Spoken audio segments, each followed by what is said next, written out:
When I was just a child, I lived on a farm with my mother and my father. Life wasn't always easy. Summers were very hot, winters were very, very cold. More often than not, food was in short supply, and I always had so many chores to do around the farm. But I would give anything now to go back to sweeping my mother's beautiful floors in our home, or feeding my father's favorite mule. I guess I wouldn't even mind shoveling some of his manure as well. Yeah, I suppose I would really give anything in this entire world to go back.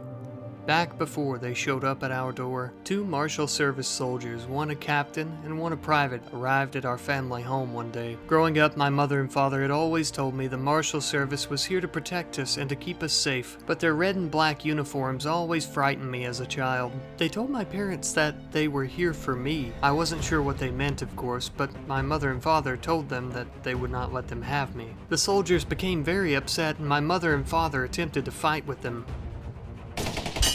I was so small there was nothing I could do but sit and watch. Watch as the horrific events of that day unfolded in front of my eyes. Watch as both of my parents, who were trying to defend me, died. I was a complete wreck. My emotions were everywhere. I was enraged. I was even inspired to fight back, but unfortunately, this would do me no good. Welcome back, everyone, to Regime Radio. Our top stories today: Commander Ross releases a list of the most wanted rebels by the Marshal Service. Just as well, we have several stories of our good old boys in black taking out savage Impid and Thrumbolian tribes in the Noquan Desert, as well as a few bandit leaders. All this and more on your Regime Radio. It's been 12 years since they took me away from my parents. 12 long, gruesome, and lonely years since I've been forced to join the Marshal Service. Captain Mesh, the same man who took my parents away from me, took me under his wing. He trained me, taught me everything I know. I've been fighting on his squad for years now. We've recently been tasked to the Noquan Desert to investigate a Marshal Service distress signal. God, how the desert is cold at night. I lie in my sleeping bag praying that morning never comes. But it always does. Captain Mesh awoke the 3 of us from our slumber, and then he began to debrief us on the situation. It's a simple rescue op. Supposedly there are no hostile tribes nearby, but of course that doesn't rule out the possibility of bandits. And since our comrades were going in to rescue are simple soldiers like us, of course our chain of command couldn't be bothered to send any more men than what we have here. So as always, we'll just have to make do with what we have. We would head out to our destination on foot so we didn't draw any unwanted attention.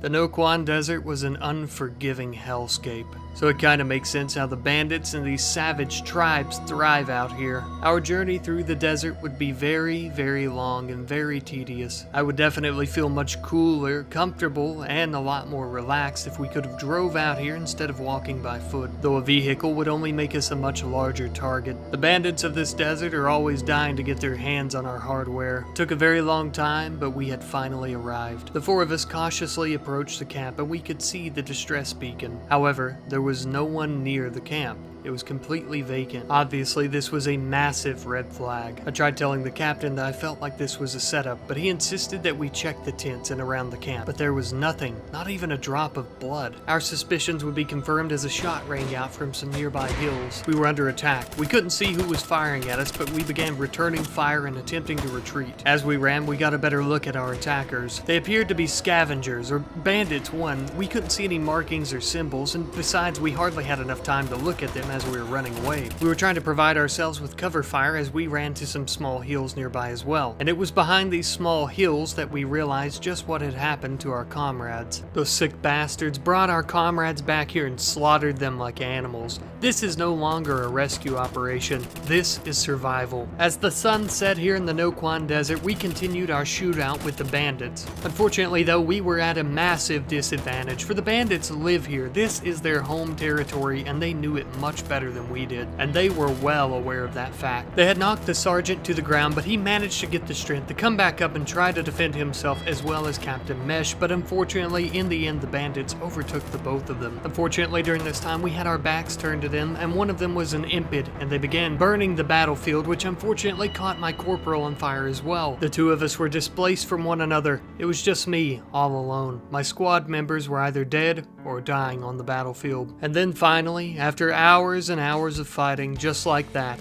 the Scavengers had me cornered. They were all surrounding me. There was nowhere I could go. My last and one true option was to surrender, so I threw my rifle to the ground and told them that I no longer wished to fight. I didn't even like the Marshal Service. They were bastards and evil. It would seem, though, that they didn't believe me. They opened fire on me. I hit the ground. I felt the burning hot pinch of the bullet go right through me. But that wasn't near the hottest thing. The impid bandit lit me on fire, and I lie there, burning. No, this can't be how it ends. No. No. Oh, thank God it wasn't real. It was all just a dream. But it could be a reality if I don't stop this. Am I really going to sit here and die for some government, some false ideal, something I don't even believe in, someone who kidnapped me and murdered my family? No, I can't let it happen. I won't let it happen. This ends tonight. All of it.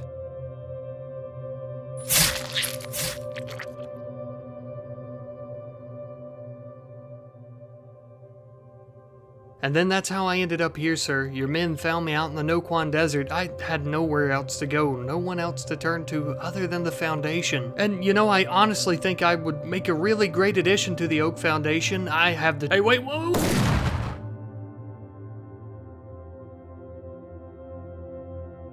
There's no room for traitors in the Oak Foundation, kid.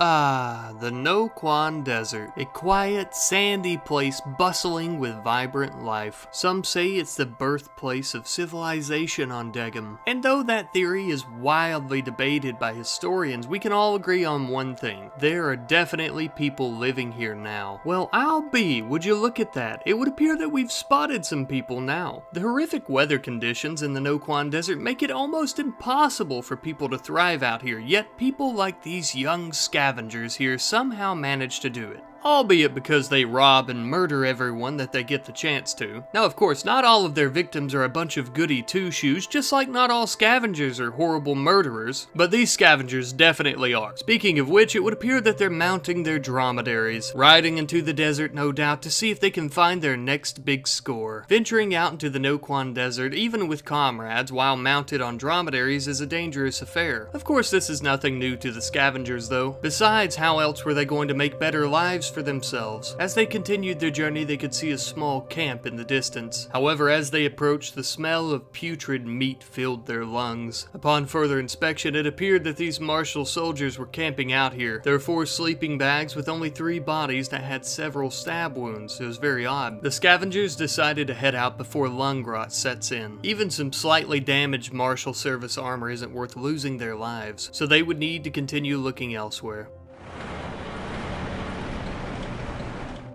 Ah yes, a small martial caravan. This could be very promising. There's no doubt several soldiers though who are well trained and well armed. Our scavengers would need to wait until nightfall.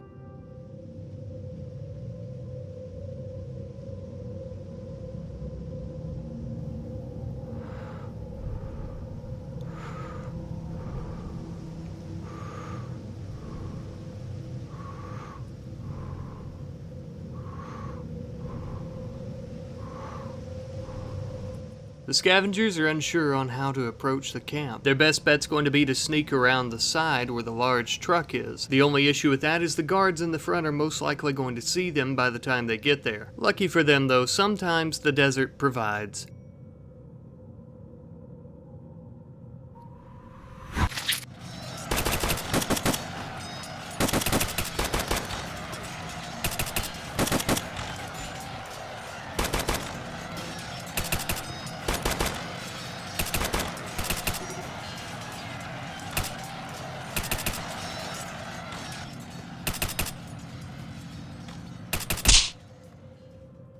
Yes, thanks to the hostility between the Thromboian tribes of the Noquan Desert as well as the Martial Service, it would appear that this Martial Service camp is easy pickings. Now I know what you're thinking, what are these scavengers going to do with all this gear? This wonderful Martial Service gear that, even though covered in blood, is still pretty darn good in quality. Now most scavengers would probably keep this gear, but at some point they would run out of ammunition and have to somehow get more of it from the Martial Service.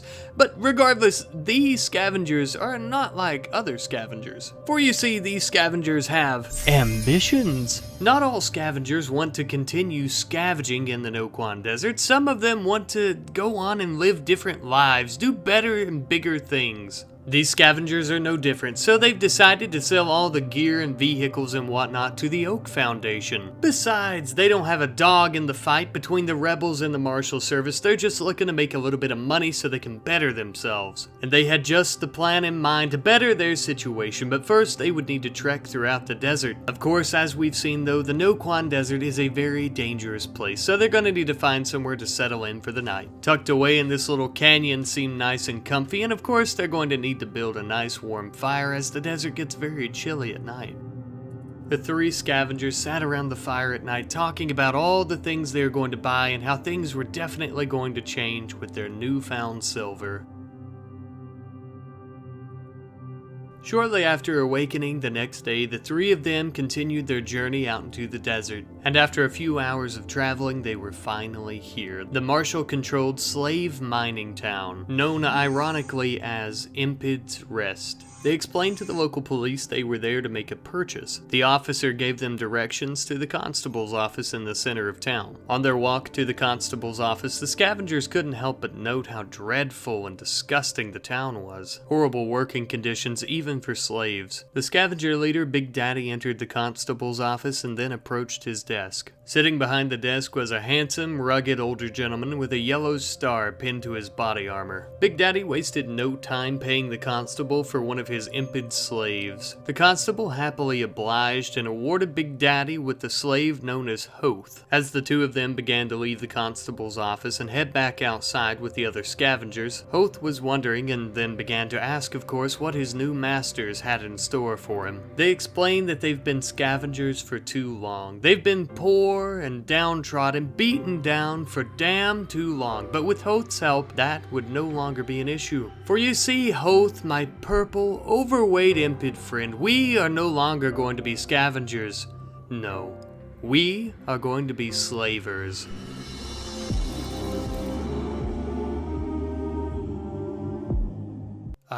The vast, beautiful seas of Dehgom, patrolled by the Marshal Service finest ships 24/7. And for good reason as well. The seas of Dehgom are infested with pirates, scavengers, and worst of all, rebels. It can be especially dangerous here just in the Gulf of the Noquan Desert. Luckily though, not only are the seas patrolled by the Marshal Service finest ships, but these ships are also operated by the finest crews of sailors that the military has to offer. Yes indeed, one could say the cream of the crop, for it takes quite a bit to keep a ship like this operational. But of course every good captain knows that ships not only have to be operating, but they also have to be operating efficiently, for at any moment there could be an enemy vessel on the horizon, or some other nefarious plot to take down the Marshal Service. Luckily though, our boys in black, or in this case boys in blue, because they're sailors, are ready at a moment's notice. For example, of course, as our sailor Nona here is eating her lunch for the day, there are two more sailors taking her place on guard duty, and they will continue to take her place on guard duty as she takes an inventory of the weapons and armor, because ensuring that the ship has a well-stocked armory is just as important as ensuring that our main guns are ready to fire at a moment's notice, or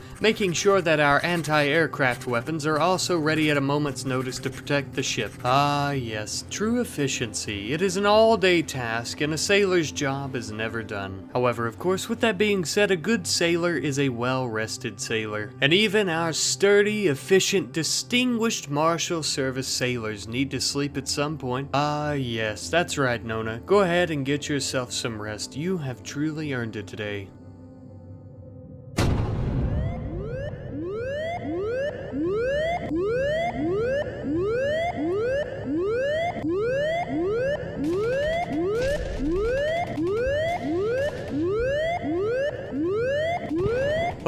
Oh God, the hull.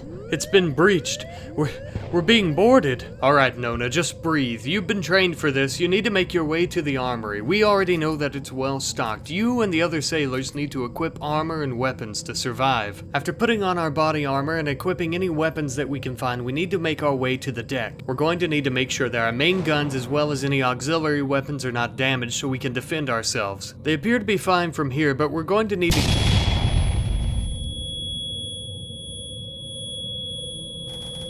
Thankfully, Nona made it out of the explosion alive, but the same couldn't be said for her comrades. Thankfully, though, many of her fellow sailors seem to have survived the onslaught thus far. Look, I'm not going to lie to you, things are looking pretty grim for the crew. But there very well may still be a chance, a very dim light at the end of the tunnel. It is still very possible that, at the very least, Nona here can get out of this alive. All we gotta do is make it...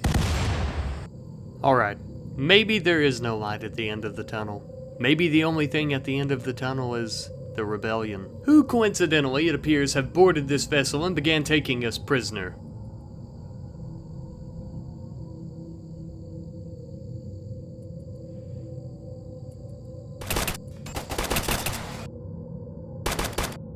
Well, it would appear that Oakley and her elite rebel companions have taken this ship hostage, and any surviving crew members along with it. Most notably of which, of course, is the ship's captain. That poor bastard. God only knows what they plan on doing with him. If he's lucky, maybe they'll execute him after taking him wherever they're going. I suppose anything's better than staying on this sinking ship, though.